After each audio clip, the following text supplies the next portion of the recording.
Hey, welcome back to another video of eText. In this video, we are going to learn how to say character AI description.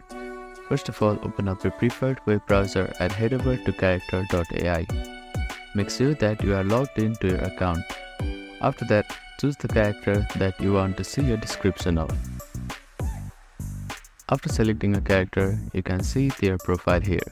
Click on their name, and you will get all the information regarding this character.